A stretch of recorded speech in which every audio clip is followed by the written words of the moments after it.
I feel like I have to back into frame. Good evening, everybody in the room and everybody on the stream, and welcome to Music Hackspace's We Move series. This is session number 6, and tonight we have the phenomenal, multifaceted individual that is Bishi, who is going to give us a presentation today on technology and agency in relation to her expenditure, experience, career, lots of better adjectives than that. So we're really excited to have her. Tonight we were at the Rattle London. You saw us at UAL in our last session, and our next session will be somewhere new again, because we like to keep you on your toes. This series of We Move is 25 seminars that are basically led by experts in music and technology who just happen to be women or gender minority. So we are thrilled to be able to put this together. And now I will share a little bit about Bishi before she begins. So Bishi's CV is incredible, FYI. So I've selected a few details to try and not gush and then overtake your presentation, because that would not be useful. Bishi is celebrated for the use of her groundbreaking technology and her live performances, from interactive bodysuits to live coded and mixed reality environments.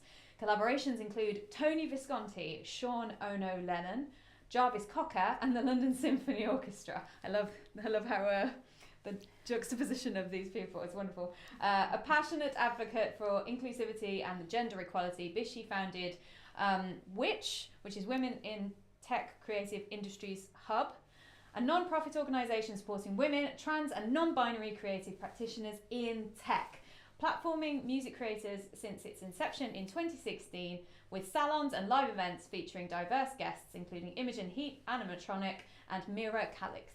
Bishi has been a broadcaster on BBC Radio 4 and is an ambassador for Key Change this year. Yeah. Yes! We're getting so many Key Change people involved in We Move, and it makes my heart happy. She is also involved with the Featured Artists Coalition and Creative Passport, and she is on the board of directors for the F List for Music. So all that being said, please welcome Bishi. Woo!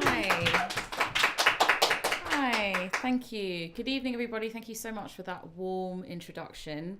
My name is Bishi. I'm a vocalist, composer, producer, founder of Which, an all-round polymath, arts and technology enthusiast, and I'm going to be taking you through my creative journey and how technology has given me agency. From the start, I actually have always framed myself as being as a bit of a technophobe. I don't think I really was. I think that it just came from whatever lack of societal confidence, whatever messages, like however I was made to feel. But as technology has taken over pretty much all of our lives, it also brings me a lot of joy, and it has brought a lot of incredible people into my life. So let's get started. Roots. I came from a musical background. My mother, pictured in the pink sari, is called Susmita Bhattacharya, an eminent and highly respected contemporary classical vocalist. She is an expert on the music of Tagore, who is in the black and white on the other side of her. Tagore is the Indian version of Shakespeare and Bob Dylan put together. So he was a playwright, a poet, a musical director, a singer, a songwriter, and he wrote a canon of over 3,000 songs, where my mother is an expert in this kind of music. So she emigrated over from the 70s, from India into the UK. I think that generation was all known as the £3 in their pocket generation. So it's been really humbling, and it's really borne in a work ethic into me that I think runs alongside with my creative ethic. As a teenager, I started playing in bands. I was trained in the piano, I was trained in my voice, I taught myself the bass guitar, I was interested in synths and electronics, and as a teenager I was taken under the wing of a radical queer performance art band called Minty, who was started by Lee Bowery, pictured in this slide. And Lee Bowery had been a massive influence on designers such as Alexander McQueen. He'd been a very famous muse for Lucy and Freud. And after Lee had died, Minty was taken on by Matthew Harden, also known as Matthew Glamour, pictured in purple, and Richard Torrey on the other side of a teenage me. I've brought up this slide because I started to DJ as a teenager, and I had a really full-on career DJing at film premieres and art openings and DJing all around Europe and in London's Soho and Shoreditch East End countercultures, and it was a really exciting period of my life. Then with Matthew and Richard, I became a full-blown art school club kid, and we ran a nightclub called Cash Point that people such as Gareth Pugh and Nicola Formichetti, who found fame as Lady Gaga's stylist, lots of these kind of eminent fashion people in the era which is now being dubbed as indie sleaze, which is hilarious and kind of funny, because in actual fact it was quite groundbreaking in terms of LGBTQ representation.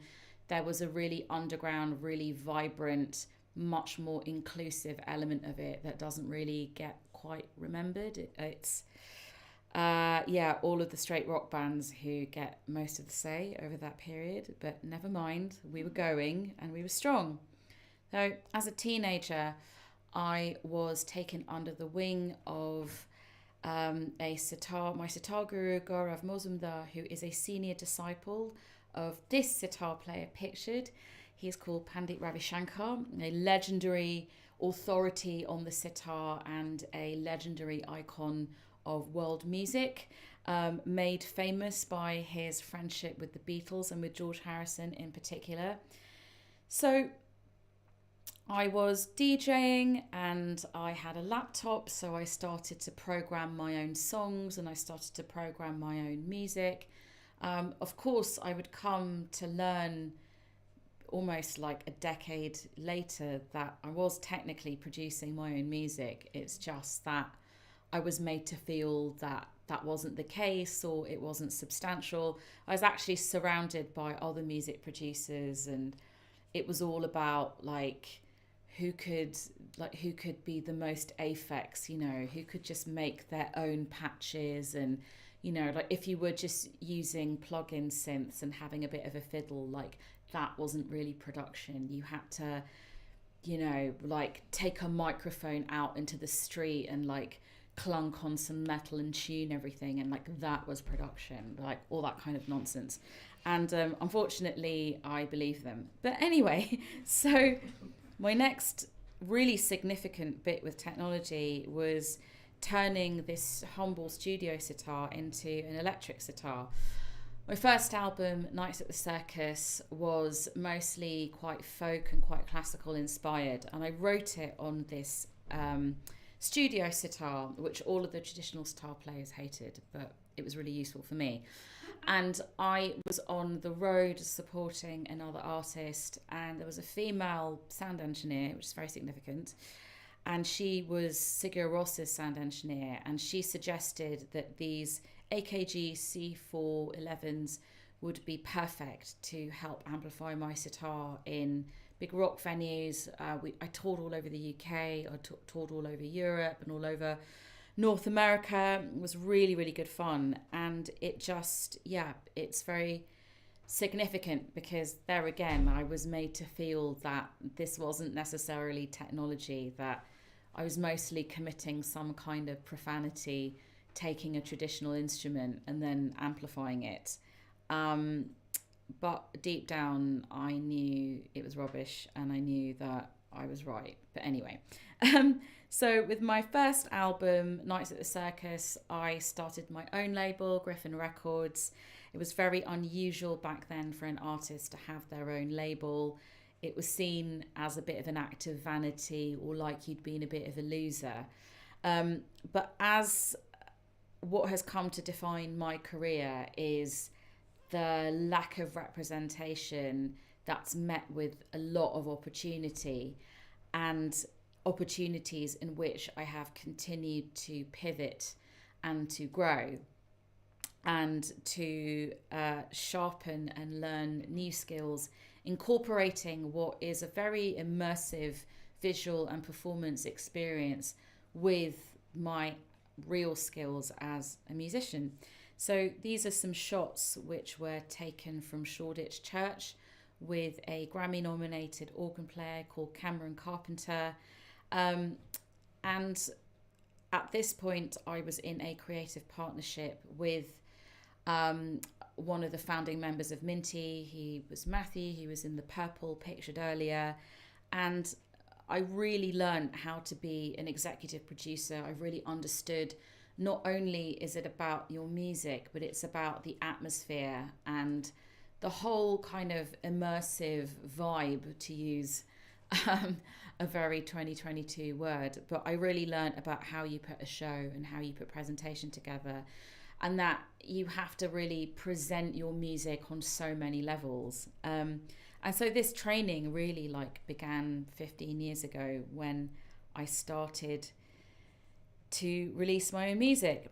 So during my sort of peak pop phase, during the tour of the first record, as an unsigned act, I was invited onto Friday Night with Jonathan Ross.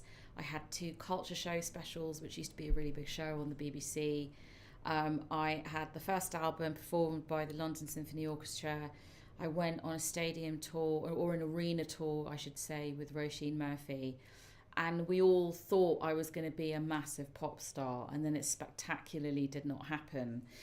And really the issue with people trying to sell me was mostly that people saw a woman of colour as a risk, and they, a nice bit of structural racism there.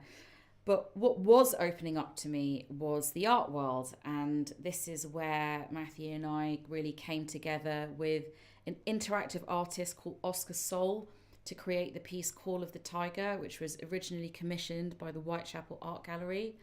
I opened for the likes of Bat for Lashes and Primal Scream, and here I am wearing a fully interactive bodysuit where I was controlling all of the sound and all of the vision and all of the visuals. The interactivity was created and designed by the Spanish artist Oscar Soul. Here's another picture of me just at the beginning of the performance. And you can search on my YouTube channel, which is youtube.com/Bishi official. You'll find Call of the Tiger there in its 8-minute glory. And this use of more electronics and orchestral music and immersive environments really came together on my second album, Albion Voice, which was quite heavily centered around this performance at the BFI.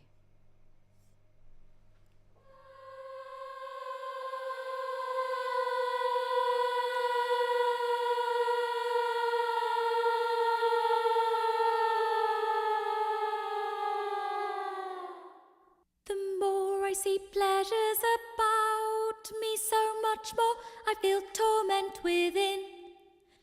The more I see pleasures about me, so much more I feel torment within. Oh, the mind is its own place. The mind is its own place. The mind is its own. In itself can make heaven or hell. Heaven, heaven, heaven, oh, in itself can make heaven of hell. D-R-T,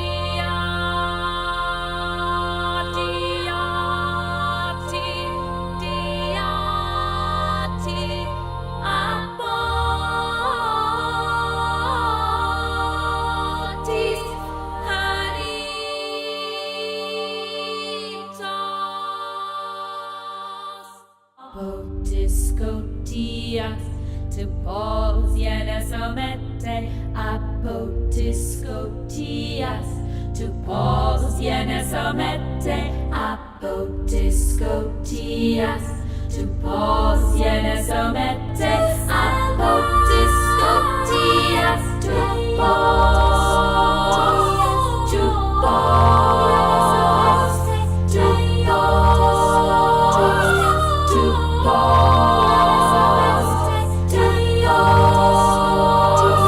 to pause, to pause.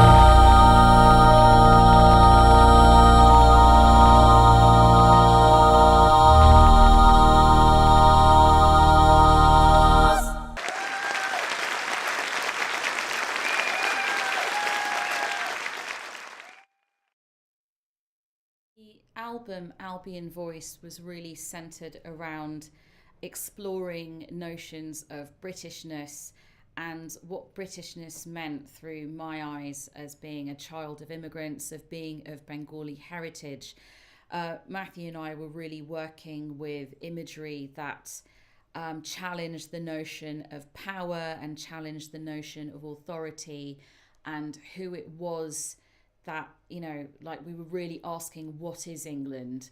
And it was artistically inspired by people like Derek Jarman and Yinka Shona Bar, and with a little bit of a hint of Jamie Reed and bits of Gilbert and George. But the sound of it was really inspired by people like the Kronos Quartet, part Shirley Collins. The Shirley and Dolly Collins albums were really seminal. Norma Waterson. I was very much deep in my love of traditional British folk music at that point.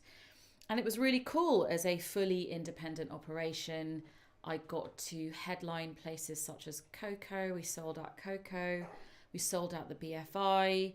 We went to Sao Paulo to play for the Harper's Bazaar birthday that year, and it finished with me headlining the Queen Elizabeth Hall. And I believe, can I play? Okay, I'm not, can't, I can play, great.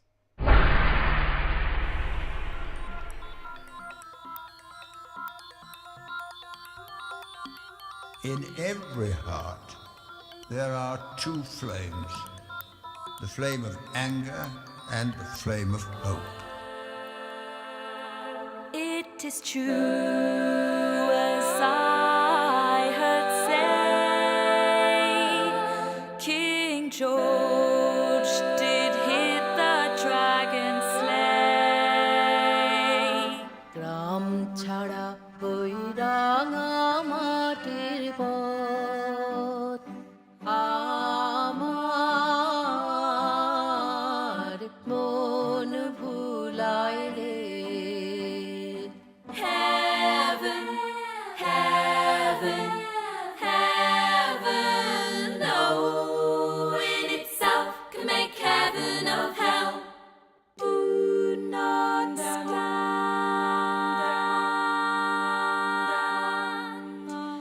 at my grave,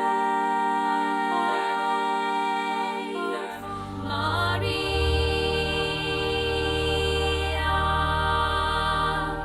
in terra tu cosmo. If this is a dream, don't wake me up, don't wake me up. I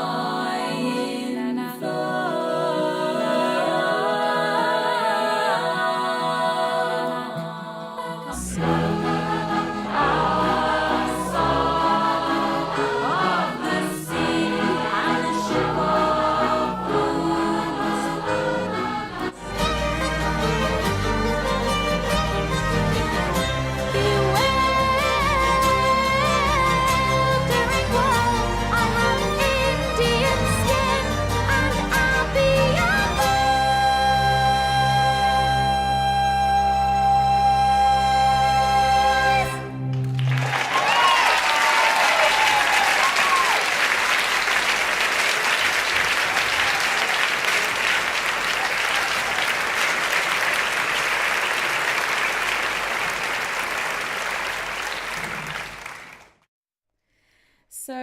this brings me up to 2016, and I decided to part ways with my creative partner, Matthew Harden.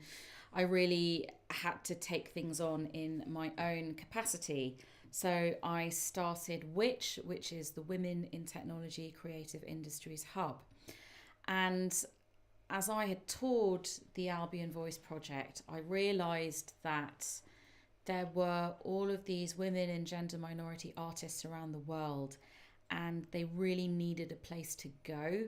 And I think the concept of community and technology was starting to shift and change then, in part because the internet had changed, and I think our smartphones were changing and becoming more sophisticated, and people were documenting their lives more, and they were these ideas about kind of community and, you know, where can we find like-minded individuals. It was in that sweet spot where it was really exciting and not too combative. So I started which is the Women in Technology Creative Industries Hub, which is a non-profit organisation to elevate the voices of women, non-binary and trans artists. And these are some of the artists who influenced and inspired me to start which. I'm sure you can recognise quite a lot of them. Most of the ones who are alive, I'm very happy to say that I've met. I started curating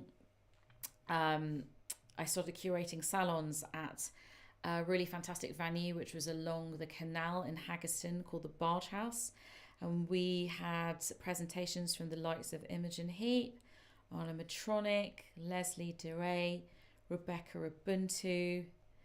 We did a special witch at the Tate Modern with Miri Cat, with Leah Mice, who was the winner of last year's Oram Award, Chagall, who is eminent within the Mimu community. The first festival that I curated in 2018 was headlined by Gazelle Twin. Is this going to play?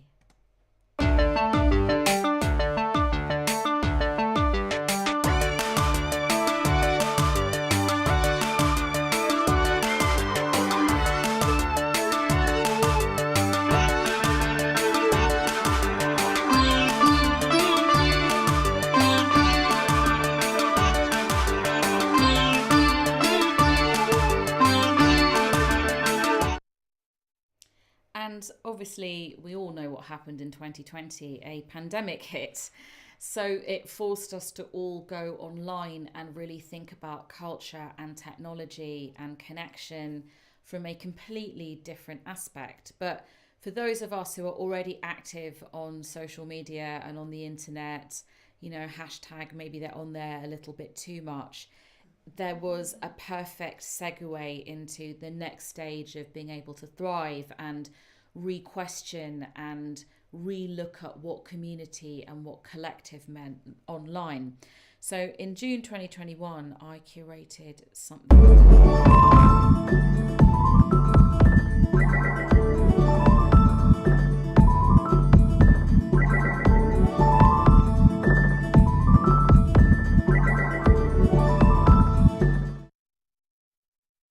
Which was headlined by Laurie Anderson, and we had guest speakers from the likes of Nimone, Anil Sebastian, Hannah Peel, Kayla Painter, Hannah Holland, and there were 5 different commissions, which you can all see on the Which YouTube channel.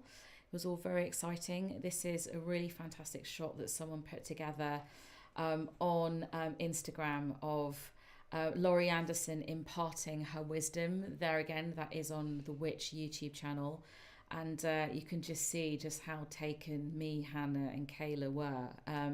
It was really, really extraordinary. She opened up about David Bowie, she talked about Solar Wit and John Cage and all of her early avant-garde references.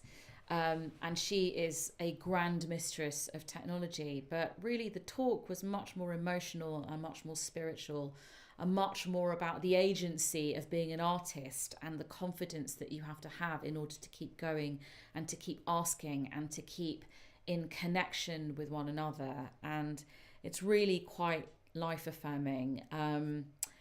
yeah, please do go and have a look. The other thing that I produced over lockdown was the podcast Creative Women in Tech, and it's up on Spotify and on Apple and wherever you listen to podcasts. I mean, podcasts are everywhere now, but that was a really lovely way in which to chart the journey of each woman and their relationship to technology and how technology has come into their lives and come to define their practice.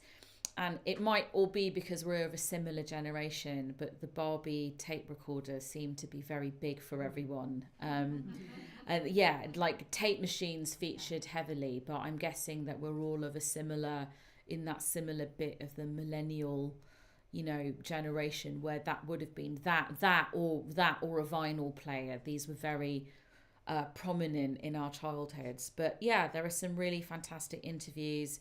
There's one from Anna Meredith. There's a fantastic one from Ada Paris. I didn't just focus in on female and female identifying music producers. I also interviewed a jeweler called Bethany Vernon who works a lot with technology.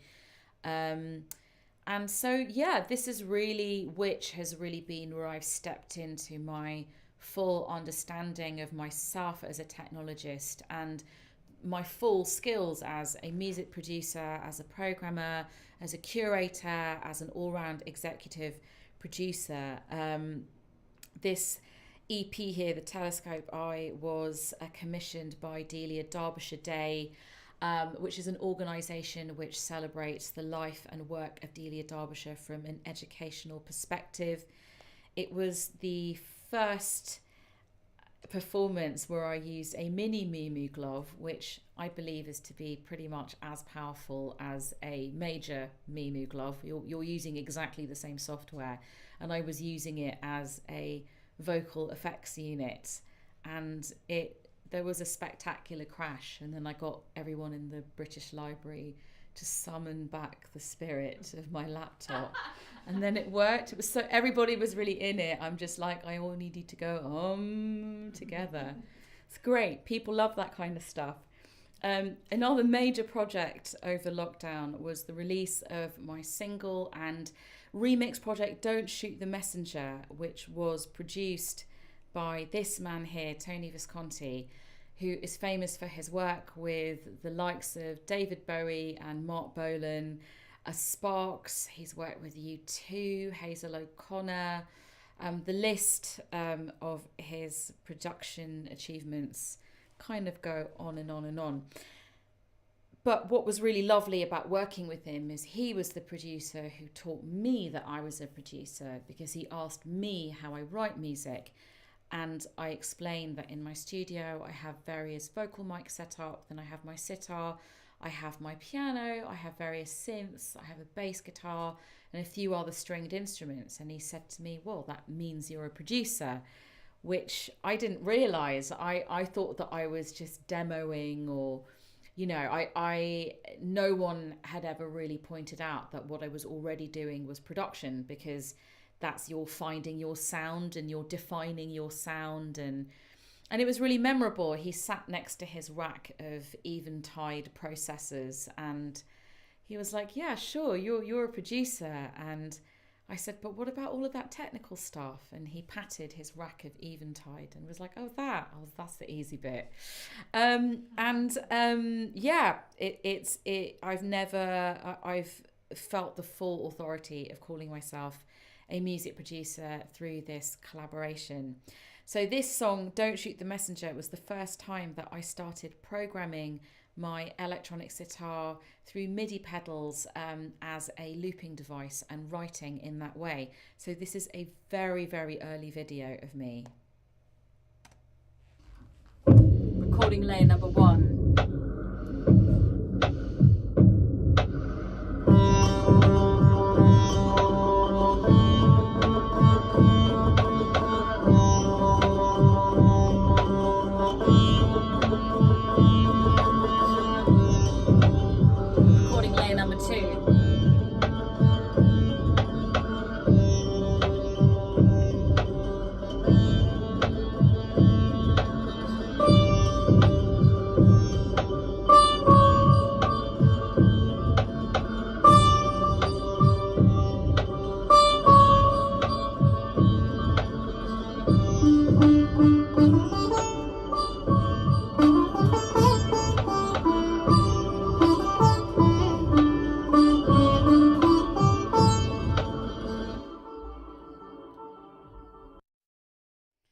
So yeah, and this whole riff went on to influence and underpin the song that I recorded with Tony. Here we are at the Visconti studio, which is a part of Kingston University. I think I'm going to jump to another extra slide I have way down. So yeah, there we are working in the studio together, being very studio-y, deciding on whatever we're deciding.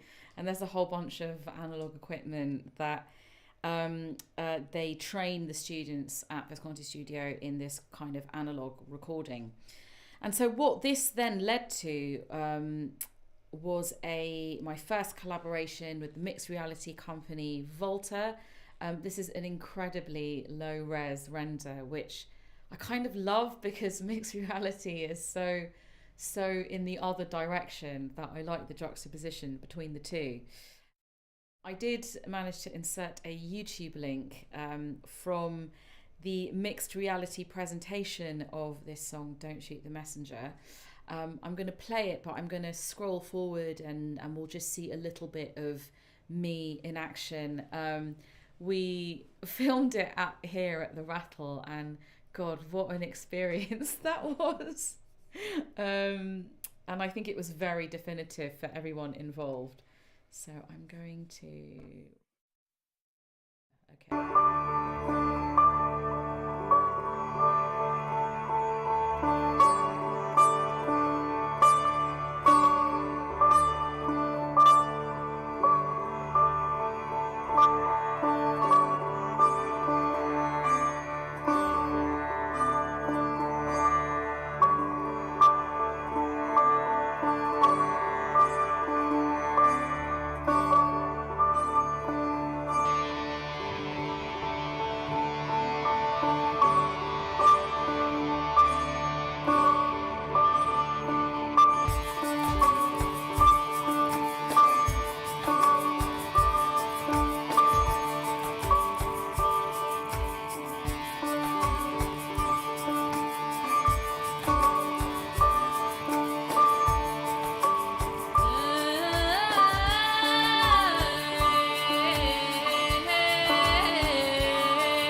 So yeah, I thought I'd turn the sound down there, but yeah, that was like we're all on a bit of a knife edge there.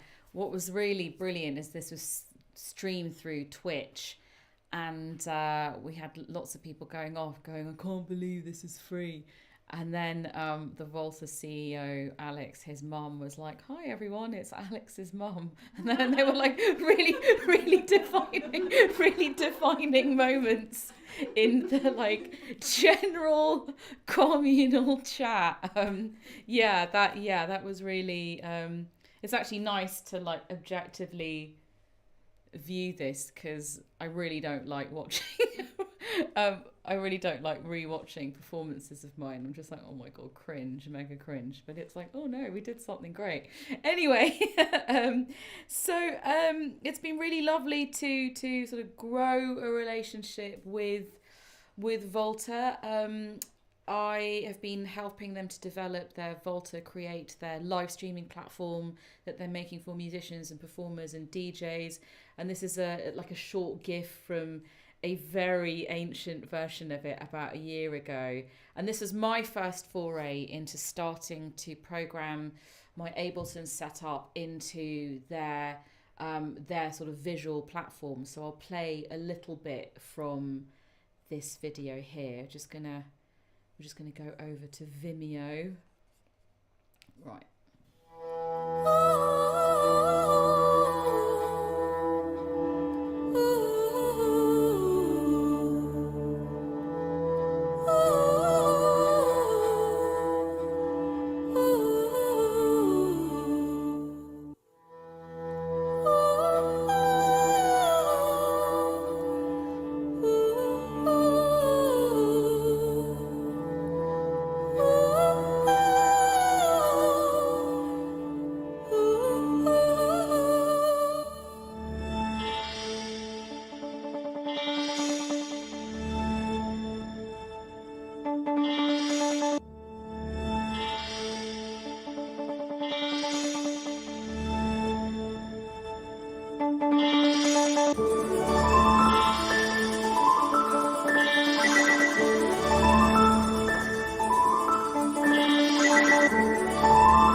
Again, I've just taken the audio from the video down, but all of these elements that you're seeing in the video I've programmed, and they're working in tandem with parts which are already programmed in my Ableton setup. And that's been a really full circle. That was really like the fourth wall being broken down in terms of what could be possible with where I not only want to take and develop music and develop as a music producer, but as an all-round kind of immersive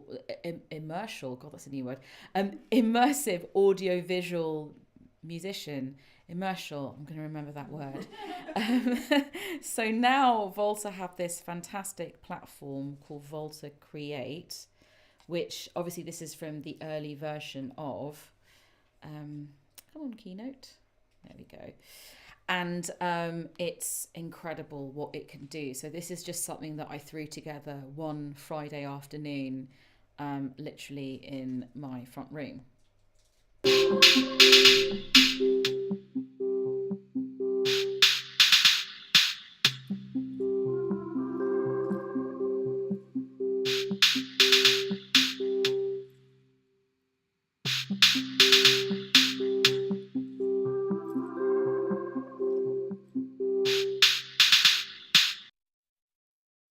Super fun. I'm having a lot of fun with that.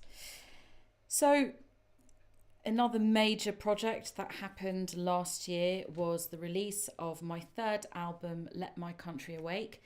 Now, as an indie artist who owns her own masters and has been releasing on myself on my own terms, I've really had to learn basically every 12 to 18 months there's a new set of skills that you have to adapt to in order for your music to have any kind of relevance within the market, whatever the market is. And I really feel for my poor Gen X friends, like all of the Gen X people who trained me, like, I mean, just like hate me because they're like, how does Bishi keep going, and what, and it really is, you do just have to every 12 months accept that there's going to be a vibe shift. Did anyone read that article? Lol. But yeah, there is a vibe shift every 12 months, and my method is to try and understand what it is, and then just adapt my personality to fit what the rules are. So I'm not changing anything about myself. I'm just understanding what the rules of the language are, and then I will do my sort of Bishi shape thing. But this third album was commissioned by an art space in Brooklyn called National Sawdust. It's largely, I would call, a contemporary classical plus space. They have people such as Philip Glass and David Byrne on their board. If they're not on their board, those people are definitely around at their incredible fundraisers. And I, wrote it, and then I co-produced it with my friend Jeff Cook. During the making of the third album, I trained in a monastery in upstate New York with an American iconoclast of experimental music, Meredith Monk, who I'm pictured with here, who I'm very excited. She's coming to the South Bank in merely weeks. And there again, this is an album project which worked with stages. As an indie musician, a lot of my funding comes from grants funding, but it also comes from a lot of commercial and kind of corporate jobs, and I mix and match everything together. And so that's why projects are really built in stages. So this first iteration of Let My Country Awake, I collaborate with a visuals duo called Output Arts, and we have a very symbiotic relationship with one another. This is a live coded environment. This was the audio visual launch, which was at the Rich Mix in London. And we literally did this just only a couple of months before the world turned upside down. But the third album was indeed another pandemic project. And it was launched in October 2021 at the Purcell Room as a part of the Purcell Room sessions. And this is where, with my electric sitar, with all of the programming that I'm doing with MIDI pedals through Ableton, and all of the live coding, integrated visuals that Jonathan was programming, things were really coming together. So this is all super low res videos, and these were all taken at Anushka Shankar's Reflector Festival in Hamburg, but you really get the atmosphere of what was going on.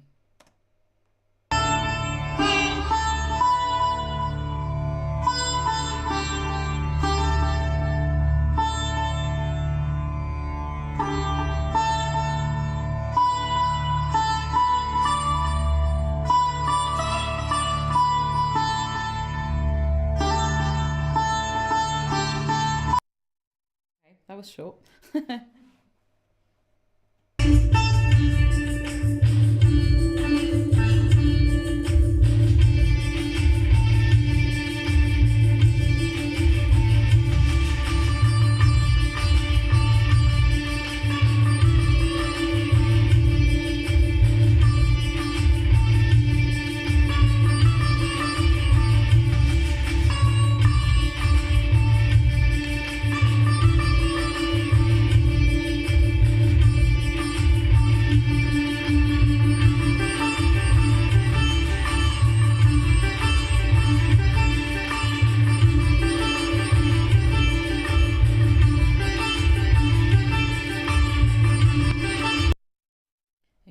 Short video.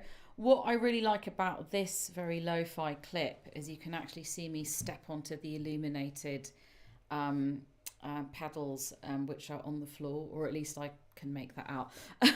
But it really presents like the fullness of where we are with all of this stuff. Another very cool thing I got to do last year was collaborate with Spitfire Audio on the making of their sound pack, the Stack, which was, we're in Air Studios here, so it was 56 amplifiers on this scaffold, and I'm playing a lyra synth, so we were all choreographed to play our lyra synths in a very, very particular way. Christian Hansen, the CEO, presented me the lyra and was like, oh, this is how you use it. So I got a half an hour lesson, and then I had to make it with these lovely people here. And it really was a full-bodied experience. Another major commission from last year came from Coventry City of Culture 2021 by a local organisation called the Ludic Rooms, and this was my first AV installation called Reflektions. I collaborated again with Output Arts on the actual visual content, but all of the music was composed and by me. It was co-produced by me, and I very much conceived the entire project. This piece was about exploring the traditional signs and symbols of Coventry, like looking at the cathedral, the old cathedral, the new cathedral, sort of breaking apart Coventry's folklore and reinvigorating and re-energizing it for now. So I was looking at the two-tone movement, the music movement, the relationship to anti-racism that Coventry has always had. And I interviewed the punk and new wave singer Hazel O'Connor, who was he was born in Coventry. And what began as a conversation around racism in the late 70s and how rock bands dealt with it in the wake of movements such as Rock Against Racism, she started reading me passages from the Bhagavad Gita on the nature of creativity and why it is so universal. And so that's what the piece became about. This is a little bit of what the piece was looking like, some of the installation shots. And here's a very lo-fi video that I created on Instagram that shows you a little bit more of what went on.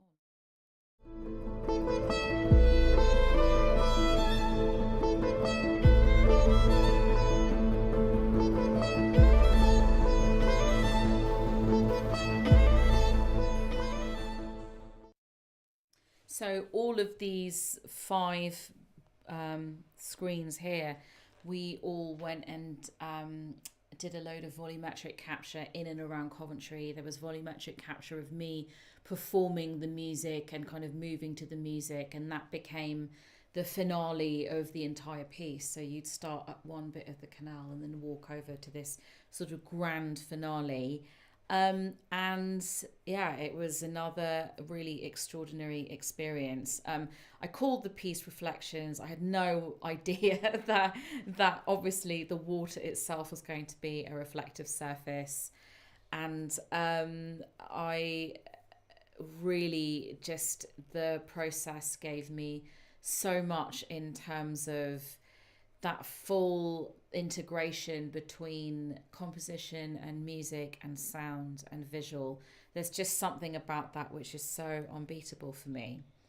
And to finish last year's major project situation, I got to do some producing at Real World Studios, which was incredible for me. And it really gave me a lot of confidence to know that I can work that desk there and to know that I can work with engineers and I can work with mix engineers and people to really help me to achieve a sound. And there's so much in the world of sound and in production, and you know, it comes together with the talent and the musicians and the engineers and the people that you get to work with. You know, really great relationships are everything, and they are at the foundation of all of our creative practice, whatever that creative practice is. So here's a little reel that I put together.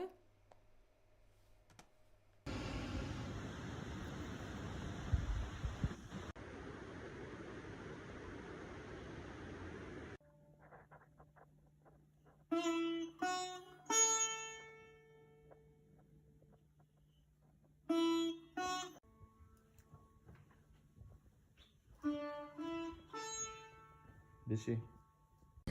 Yeah. Just so there's like casual.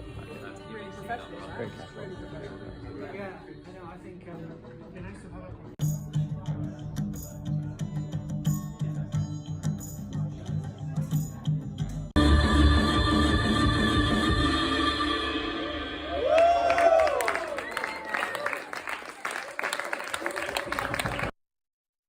Cool. And yeah, that was one of my first forays into TikTok, and that video did really well. So I don't know, hashtag you have to keep you have to keep building, you just have to keep understanding what the rules of the game are.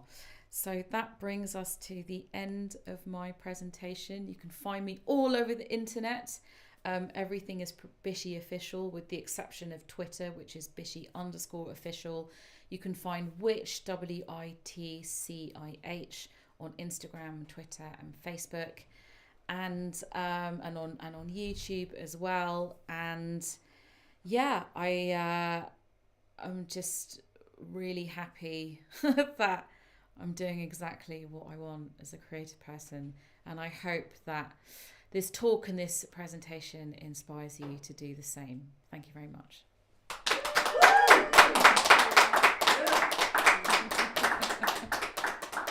Hello. Hi. That was fabulous. Thanks, Jenny. That's okay. So I'm going to give a minute to grab any questions from the stream. So I'm going to basically throw it open to the room, and if there's anyone who has questions in the room that they want to offer up to Bishi based on what you've seen, or just generally if you've had some brewing, then now is your moment while I scootle over to the stream. Yeah. So yeah, now is the time to ask. Yeah, I have a question Yes. about, you know when you said you were creating that audio at home with the visuals? Yeah. You know when you showed us a little clip, what was the program you were using? It's called Volta Create. Volta Create. Yeah. Okay. And how long did it take you to use, like how long did it take you to learn? Well, see, I've helped the development of it, so I sort of knew already, and I really view it as an instrument. That platform is a musical instrument in itself. So it's a little bit like with the Mimu clubs. I understand how to. I understand the Mimu platform as well, and when you get into programming those globs, they really are an instrument. So, yeah. Yeah. Cool. Okay, I'll give you guys a minute to brew some more. So, what's your next project? My next project. God, I've got so many on the go. What's your next project? Yeah, that you so can tell us about? yes, so I am releasing the music from the Reflektions project, which was the Coventry City of Culture 2021 project. So that's actually the first single is coming out on the 25th of March. And it's a series of reworkings and a full edit with a video that drops in mid-June.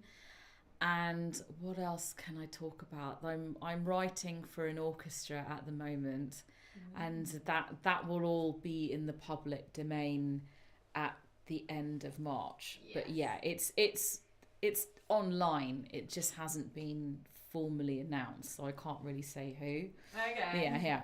Yeah. I like the mystery. Yeah. Okay. By the way, I'm just going to keep cycling through these questions I've got here. So if you would like to jump in, and you're just going to have to beat me. What do you think is one skill that you've gained from your career that you carry with you through every project today? Resilience. Ooh. Resilience. And I think also just so many doors have slammed in my face to the point that like I shouldn't even have a head. Do you know what I mean? John knows what I'm talking about. Yeah, anybody who wants to build anything, whether it's a career or a creative path or a business, you just have to be prepared for so many doors to slam in your face, and just to not take it personally. Just think, okay, what's next, Yeah. you know. Okay. On a similar note, Yeah. what has been an unexpected, joyful thing about the way that your career has evolved? Well, the fact that it's all mine. yeah, that I'm not beholden to anybody, and that I think also my definition of success has really changed. So the definition of success to most people is sitting on the top of that apex of fame and popularity. But that is really mercurial. It's really out of your control if you get there. It's really out of your control if you can maintain it. Very few people maintain it. And none of those people, to me, look like they're particularly happy or like they're particularly healthy mentally anyway. No names mentioned. But, you know, like, and people desire to sit on the top of an apex that is very difficult to get to. And so and I was very much groomed and supported by people of the 80s and 90s who the success was getting a number one and being on top of the pops, you know, and that culture had completely faded by the time that I'd, you know, come into, you know, like, you know, that all faded at the end of the 20th century, and this new thing, like as I was leaving school, that this new thing came in, and it was no longer about, you know, miming on top of the pops as much as we all love it. And so I think the definition of success and of what it means to really be a creative person in the world, I think I fully embodied it, and the fact that that can't be argued with or taken away from is something that I'm really happy about. I would be too. Yeah. I think we all really loved in the last project that you've shown us with in Coventry. Yeah. Those installations are quite stunning. Yeah. Can you tell us any more about volumetric capture, about that process? Yeah, so it's all done through LiDAR, and I think iPhone Pro 13 has a LiDAR scanner, and there are various LiDAR programs that allow you to capture that data, and then that sort of data is then fed into something, you know. I think Jonathan was talking to me all about it, like it's all dots. You kind of extract the dots, a little bit like, I don't know if you're a Lord of the Rings fan, but what they did with Andy Serkis as Gollum. So they take this data and then it's all sort of designed over the top. But it really did look like things were coming out of the screen. It really did have that Princess Leia, help me Obi-Wan, you're my only hope, but completely of the 2020s. So that was really extraordinary, and it really pulls on one of my first lectures at art college. They were going into the trickery of the camera in early cinema. So we were looking at things like Georges Méliès, A Trip to the Moon, and this kind of slightly American late 19th century, those fantasy tricks, those illusion tricks that they would do on stage with 19th century performers, then translating onto the screen. And I feel like this is the next step where we're going, like all of this metaverse kind of volumetric mixed reality stuff. That's the next bit of this journey of trickery. I mean, and it is, and I mean like visual trickery in a lot of depth. Yeah, absolutely. Yeah. And we've kind of explored that somewhat at Music Hat Space with our work with Touch Designer and, you know, other kind of similar programs. Yeah. But I think I noticed when you were talking about your work with Tony Visconti, which is kind of mind blowing, and he was talking about the stack of Eventide kind of you know, technology. How do you feel about that comment in terms of you asking what about the technology? How do you feel about it now versus then? I mean, to be honest, that was a really like life-changing moment for me, because up until then, what I was presenting to, you know, producers of the past it was never really treated. I was never really spoken to. And here was this pioneering grand master of audio production telling me that, no, you're a producer and you need to own that.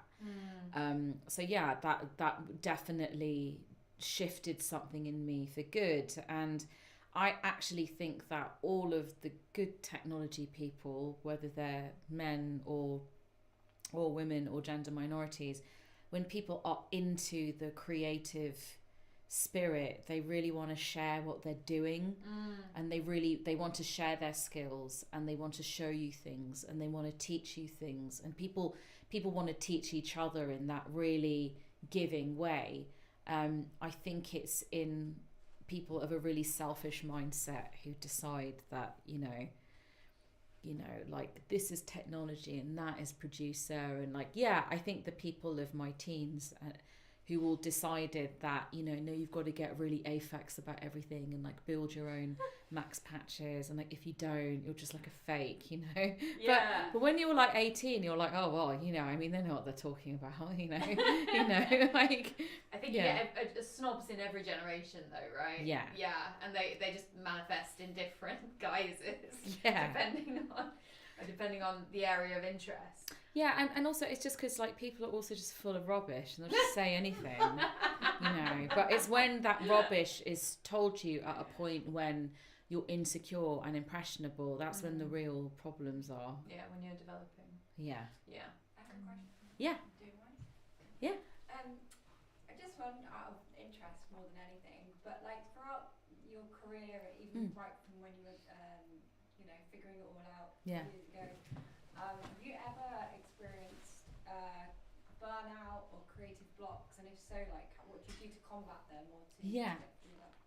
Yeah, so I have had burnout, and I have really struggled, and I think, you know, the culture has now caught up to the idea of being a woman, being a person of color, being this polymath creative. It's like, oh, we can't imagine a cultural landscape where it wasn't like that. But it really, like, in my early pop phase, it was really like, you have to reduce what you do. You know, you've got too many ideas, you've got too many looks, too many things that you're doing, and everything has to be reduced, and it has to be really bite-sized. It has to be, it's not just, it has to be streamlined, it has to be imprisoned. And that's just where the music industry was at that point. And yeah, I just didn't do very well. And yeah, it's just been one massive struggle. But it's, you know, been nice in the past couple of years where people are thinking more about inclusivity. They're actually thinking about other voices and other perspectives. And so I'm in a position where I can thrive on those terms, and I have the experience, and I also have I have the depth, and I have the experience. When it comes to creative block, I can't remember the last major creative block was probably in about 2009, and I'll tell you what it was. It was just I was just thinking too much. I was thinking more than I was feeling, and the way that you have to feel is that you kind of have to stop thinking. You have to let go. You have to stop thinking, which is actually much, you know, when you're in that really traumatized and really stressed place, it will go and go and go and go and go to a certain level till you feel like you're properly drowning, and then it just like passes. And it's a really uncomfortable thing, but you have to just allow it to pass. And I find that doing things that distract from that state, like personally reading books, is a really good way for me to distract myself from that paranoia, because all of a sudden you're immersed in somebody else's world. Like reading really allows you to travel, so that really works. Going to art galleries, I go and see a lot of gigs, which I really enjoy, and but I'm also thinking technically, you know, I'm watching how they're doing things. Like being a musician, it hasn't ruined the experience of live music because I love it and I must go at least once or twice a week to see a gig. However, when I go to see the visual arts or when I read, that's when I feel really immersed in somebody else's process because I'm not doing that all the time. So I think if you are in a block, find that one thing that really makes you let go and makes you stop worrying. But yeah, I mean, before every major project, I really worry about things. I really worry about things. I really overthink things. But as I'm sort of self-managed and self-produced, I really get down into the management of the stages, and I really try and pay attention to the stages of what is happening and just take the practicalities into hand, you know. So, you know, you see all of these like videos and stuff, and it's just me on email breaking down, kind of managing all of the expectations. It's like it's really boring things that make these extraordinary things happen. And paying attention to the practicalities is a really good way of like lessening the anxiety. So, yeah. Yeah. Question from the stream. Yeah.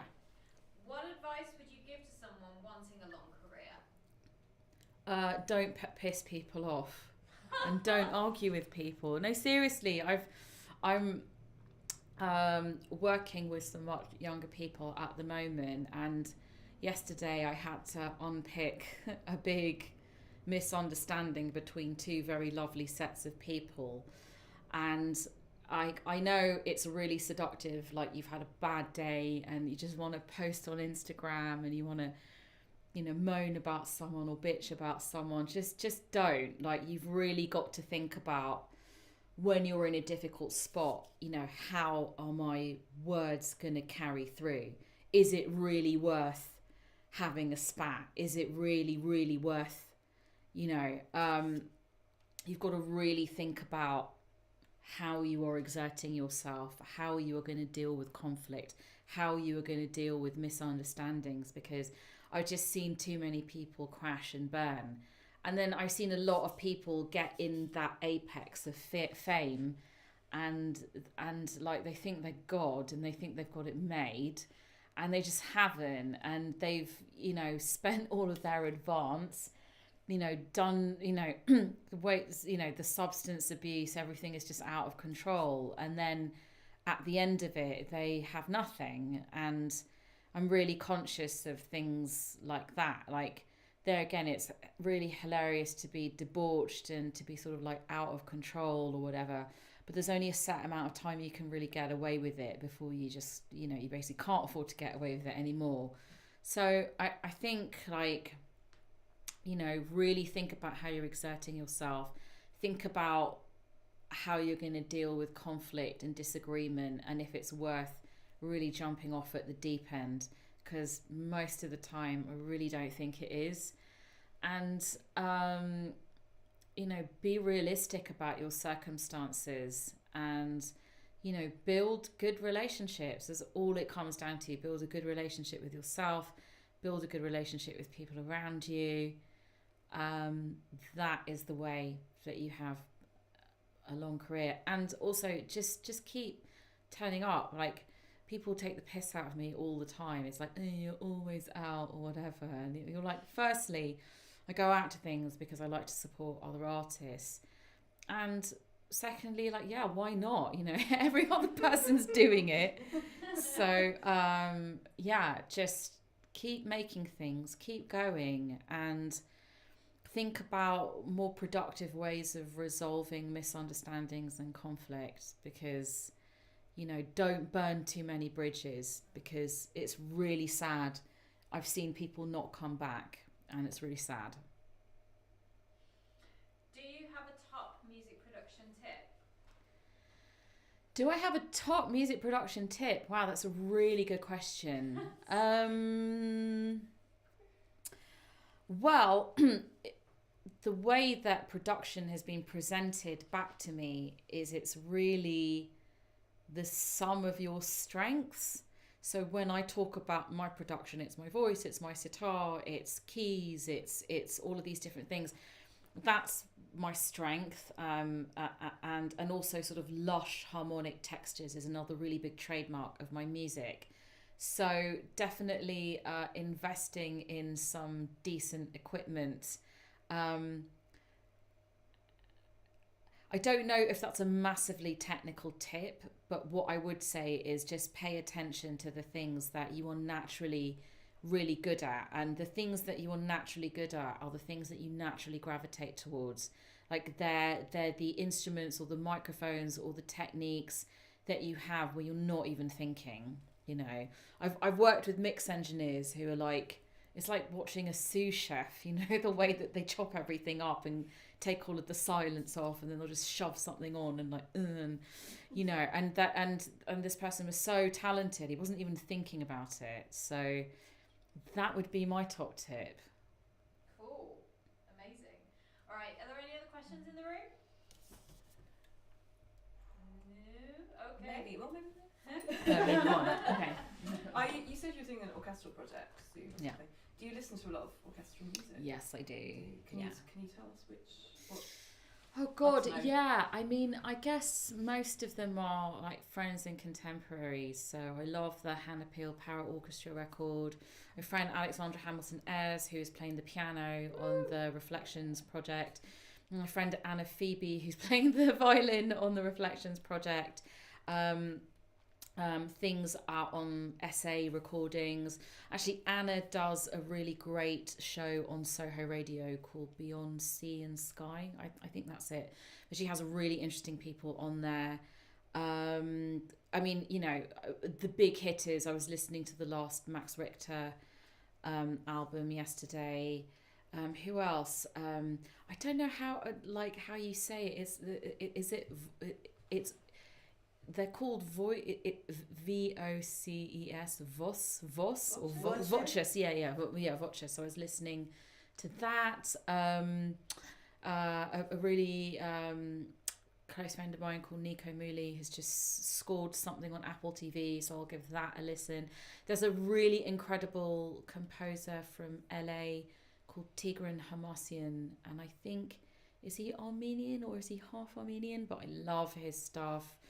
Who else have I been really listening to from that orchestral perspective? Well, I did love the Dune soundtrack, and then a friend of mine was like, this is just cultural appropriation gone mad, and I was like, oh, I never thought of it like that. I mean, I you know, but even I had to do a fireside chat for Spitfire, and I had COVID over Christmas, so it was all like, what are you listening to? It's like, well, the Home Alone soundtrack, which is amazing, and they were telling me that it's recorded really loud. I don't know if you've ever watched it, number one, or if you would care to watch it again, but everything is really loud the whole way through. So I listened to that, and then I listened to the soundtrack from Gremlins because I watched, and that was also, you know, that is also amazing. Should we just end it on Gremlins? yeah, like Gremlins, or you know, like Danny Elfman, The Nightmare Before Christmas. I also he brought out that in really intense prog solo album last year. That was quite scary. Yeah, it was. And then he went on that Mark Maron podcast, and it was just amazing. But that was really intense, that album. But I still love Danny Elfman. He also did a song Exploder for the for one of the Nightmare Before Christmas tracks, Oh, which no, is I have to watch it. I have to listen to it. It's so delightful because half of it is basically him just admitting that he created this stumbling around in his garage, like on kind of those on Yamaha keyboards that had like a little toot toot kind of trumpet sound rather than doing that kind of thing, and it was just it's fabulous. So yeah. I do recommend. Cool. Okay. Yes, amazing. Great. Thank you so much, Bishi. It's been Thank you so phenomenal. much. It's been a great session. Oh, cool. Right. So look out for Bishi's next project, which is the release of Reflektions. Yep. Yep.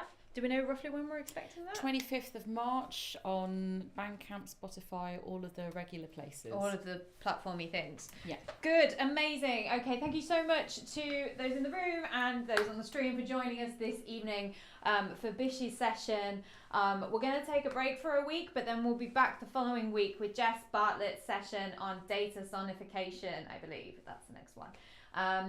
And that will be from, drumroll.